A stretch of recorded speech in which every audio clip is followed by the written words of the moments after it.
의원님 안녕하십니까? 네, 안녕하십니까. 저는 NH농협은행 올백 자문센터에 근무하고 있는 윤수민 부동산 전문위원입니다. 집집할 땐 집슐랭. 오늘 우리 위원님하고 같이 이 배경지식에 대한 이야기를 조금 해볼 텐데 첫 번째 이야기부터 좀 하고 넘어가야 될 것 같은데 네. 일단 청약에 대한 부분들 내 집 마련의 기본이잖아요. 청약. 그렇죠. 그 청약은 평소에 말씀하시기에 운이 아니라 전략이라고 좀 말씀을 하시잖아요. 네. 그 부분에 대해서 좀 청약을 기다려야 되냐 아니면은 그냥 집을 사는 게 낫냐 이거에 대해서 조금 답을 해주시면 좋을 것 같아요. 이제 청약이 전략이다라고 이야기를 하는 것은 청약 가점을 가지고 저희가 당첨되기가 쉽지 않기 때문에 하는 이야기고요. 만약에 맞아요.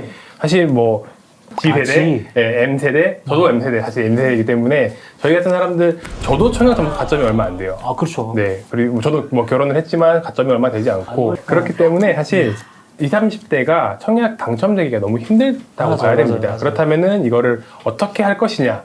희망이 없으면은 전략을 빨리 세워서 집을 구매하는 게 훨씬 낫죠. 근데 이거를 뭐 단적으로 얘기할 수는 없기 때문에 저희는 지역별로 좀 나눠서 이제 내가 일단은 당첨권인지 아닌지부터 좀 파악을 해야 될 것 같아요. 그래서 저희가 이제 좀 그래프들을 보면은 그 부동산 114에서 나온 랩스에서 나온 그런 데이터가 있는데 저희 올해 1월부터 5월까지 청약 가점 최저 당첨 점수가 있습니다. 표가. 그걸 보니까 있죠. 전국 평균이 32점이었어요. 아, 네, 32점. 전국 평균인데 이건 네. 평균이니까요. 그런데 그중에 제일 높은 지역들 서울 60점, 세종시 59점, 네, 그리고 대전, 인천 50점, 47점 이 정도 순이었습니다. 근데 네, 뭐 당연히 우리는 안 되죠. 네. 택도 없는. 네. 예. 네, 그런데 이제 뭐 내 집 마련의 처음은 사실 청약이긴 해요. 그쵸. 네. 예. 당연히 그게 뭐 분양가도 저렴하고 그렇기 때문에 청약으로 하되 거기서 나는 우리 지역에서 난 택도 없어. 근데 내 집을 꼭 사야 돼. 내 집 마련이 필요한 사람이다. 그러면은 빨리 사는 게 정답이죠. 근데 아파트가 정답이 아니라는 얘기를 좀 들은 것 같아요. 네. 어때? 넌 들어본 적 있지? 넘어가시죠. 예. 네. 무조건 아파트 사야 되는 거 아닌가요? 그러니까 아파트도 사야 되는데 아파트가 정답이 아니다는 얘기도 좀 있더라고요. 네. 저도 사실 그런 질문을 많이 받아요. 인천에 썩빌 사도 돼요? 라는 질문도 되게 많이 하시거든요. 네. 저희 뭐 직원분들도 마찬가지고, 그 다음에 좀 비슷한 나이 또래 분들도 많이 하시는데, 반드시 아파트가 답은 아니다라고 말씀을 드려요. 아파트가 좋은 이유는 일단 가격이 확실하죠. 저희가 모든 사람이 다 인정할 수 있는 가격대가 형성이 되고, 맞아요. 그만큼 선호도가 높은 주거의 유형이기 때문에 아파트를 선호하는 거지, 사실 뭐 아파트가 아니라고 해서 꼭 안 되는 건 아니고, 대신에 아파트를 대체할 수 있는 것들, 주거가 들어가야 됩니다. 예를 들어서 이거는 이제 주택의 유형이 아니라 주거의 형태를 얘기를 하는 것 같아요. 그렇다면은 이제 뭐 흔히 말하는 방삼화이는 돼야 된다라고 이야기하잖아요. 방 3개, 화장실 2개. 그렇죠. 방삼화이. 그래서 빌라를 사도 방삼화이. 지금 서울에서 빌라 분양하는 것들 보면은 광고판에 다 방삼화이라고 붙어 있어요. 방삼? 화이. 아파트를 대체할 수 있는 빌라들이기 때문에 그렇게 이제 그런 상품이다라는 식으로 홍보를 하는 거예요. 그리고 사실 최근에 뭐 오피스텔 규제가 완화가 됐잖아요. 그런 것들처럼 아파트형 오피스텔이 있습니다. 그런 경우에는 지금 아직 뭐 법 개정 전이니까 그렇다고 치더라도 84제곱미터 미만으로 해서 방 3개, 화장실 2개, 바닥 난방까지 다 되는 그런 아파트형 오피스텔들이 있어요. 그런 것들은 사실 물론 아파트보다는 싸죠. 그렇다고 치면은 내가 돈이 없어서 아파트 갈 돈은 안 되지만 일단 당장 내 실거주를 해결하는 데는 문제는 없거든요. 그래서 일단 뭐 구입하고 그 다음에 좀 내가 자산을 증식하는 기간 동안에 주거 안정성을 확보한다는 측면에서는 그런 것도 투자가 뭐 실거주 목적에서는 괜찮다고 봅니다. 그래도 아파트형 오피스텔도 되도록이면 대단지를 좀 가라고 말씀을 드려요.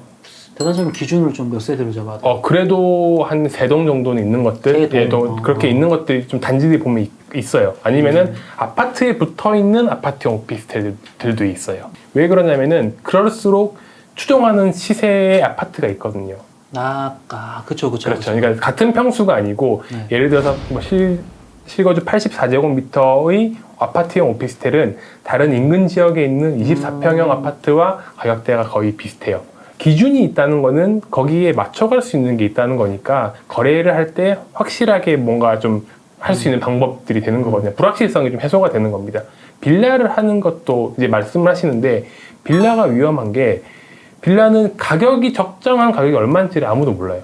특히 신축일수록 그러잖아요. 그렇죠. 신축 빌라들 뭐 10억인데 전세 9억 껴있고 뭐 그런 것들이 막 되게 많아요. 그런 것들이 위험하다고 이야기하는 거는 그게 10억짜리인지 알 수 있는 방법이 없거든요. 그렇기 때문에 위험한 거고 반면에 아파트 오피스텔은 그런 점에서는 이제 가격이 확실하게 좀 책정이 되다 보니까 좀 그래도 뒤통수 맞을 일은 없다는 거죠. 아 그리고 한 가지 더 있어요. 아파트형 오피스텔을 이제 구매를 하시는 분들은 의외로 청약 대기 수요자들이 좀 있으십니다. 왜냐면은 청약에서 아파트형 오피스텔이다 보니까 무주택이에요. 그래서 그냥 내가 청약 가점 모으는 동안 안전하게 집을 구해놓고 나는 쫙 모아서 나중에 청약 점수 불린 다음에 아파트로 가야지 이렇게 생각하는 전략을 가진 분들도 계십니다. 네, 그런 부분들도 좀 적절하게 활용을 하시면 좋을 것 같아요.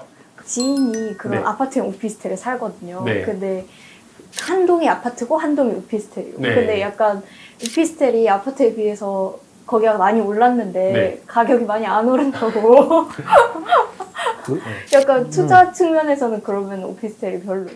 원래 오피스텔 자체가 투자 상품입니다. 주거의 기능이 더해져서 그런 거지 원래 오피스텔은 수익을 내는 게 목적이에요. 그러니까 매달 들어오는 임대 수익을 만들어내는 상품이기 때문에 그걸 가지고 저희가 가격 상승을 기대하는 건 원칙적으로는 맞지 않아요. 말씀하셨던 거는 그야말로 아파트형 오피스텔이었던 거고 그 일반적인 주거용 오피스텔의 작은 평수들하고 그거는 무조건 수익형입니다. 그냥 집집할 땐 집슐랭. 또 이제 저희가 부동산 시장 항상 네. 공부를 하다 보면 데이터 얘기 많이 하시잖아요. 맞습니다. 데이터를 보는 이유가 하락, 상승, 이 신호를 알려고 보는 거잖아요. 일반적으로 그렇죠. 네. 그러면 이거를 어떤 데이터를 어떻게 봐야 좀 판단을 할 수가 있는 거예요? 이거는 정말 이제 처음 부동산 시장에 진입하시는 분들에게 좀 도움이 될 것 같은데요. 일단 단기적으로 볼 수 있는 것들은 최근에 매물이라는 지표를 많이 본다고 아실 거예요. 네. 그러니까 저희가 모든 지표, 뭐 가격의 경제학적으로 수요 공급이 결정한다고 봤을 때 그냥 수요 공급이 결정한다고 생각하면은 결국 수요가 증가하면 가격이 오를 거고 공급이 증가하면 가격은 떨어질 거죠. 그러니까 공급이 감소하는지 증가하는지를 봐야 될 거고 수요가 증가하는지 감소하는지를 봐야 될 거예요. 그러면은 일단 공급이 증가하는지 감소하는지는 단기적으로는 저희가 지금 시장에서 지역별로 매물 데이터를 좀 보는 것들이 조금 도움이 되는 것 같습니다. 아무래도 매물이 늘어나면은 좀 공급이 많다라는 신호기 때문에 그거를 보시는 게 도움이 될 것 같고요. 그리고 장기적으로는 결국 집은 지어야 되니까 분양이나 입주 물량 데이터들이 일단 이제 시장의 변화를 좀 점쳐볼 수 있는 그런 지표가 될 것 같고요. 인허가 물량을 보는 건 약간 오반가요? 인허가도 이제 사실 조금 더 빠른 단계를 보는 거기 때문에 사실 인허가 분양 그리고 나중에 뭐 이런 입주 이런 것들이 다 비슷하게 돌아가요. 좀 더 시차가 있을 뿐이지 그런 뭐를 보는가에 따라서는 뭐 그거는 사실 크게 중요하지 않다고 저는 생각은 하고요. 약간 뭐 공정이 밀릴 수도 있고. 네, 그거는 좀 많은 변수가 있고요. 이제 수급 같은 경우에는 이제 수요 측면에서는 저희가 단기적으로 볼 때는 일단 수급 지수 라는 지표가 있어요. 그런 것들을 보면서 약간 방향성이 어떻게 변하는지 최근에 아마 이제 서울시의 물가 관련된 그런 조사에서 나온 주택 관련 지표가 있거든요. 그 지표가 꺾였어요. 진짜 오랜만이었던 것 같아요. 그렇죠. 그래서 이제 그 꺾인 거에 대한 부분들 이제 그걸 보고 해석하기에는 투자 심리가 조금 사그라들었나 이렇게 이제 사람들이 시그널을 받는 거죠. 그런 지표들 가지고 단기적으로 좀 파악을 하실 수 있고요.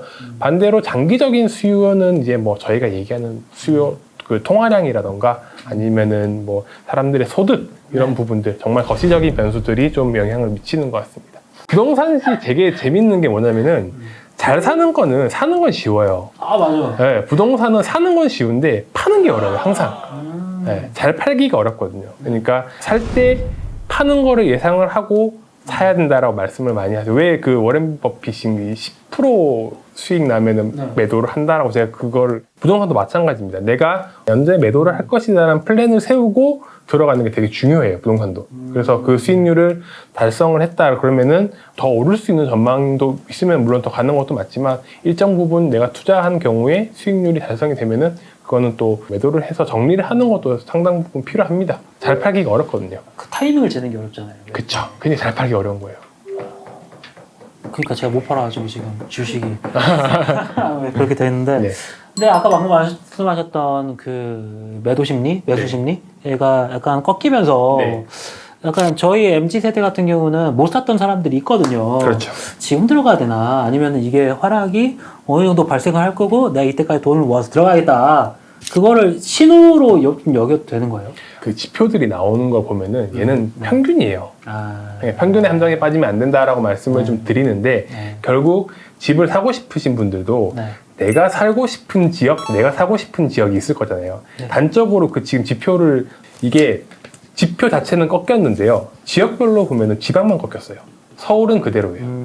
그 말은 수도권에서는 심리가 그대로란 거죠. 아직 내려가지 않았다는 이야기인 거죠. 그러니까 우리가 수도권에 집 사고 싶은데 그 선행 지표는 뭐 아직 안 빠졌어요, 사실은. 그렇다면은 뭐 앞으로 더 오를 거라고 보는 사람들이 많구나. 아, 라고 이제 계속 올라갈 거라고 보는 거죠. 네.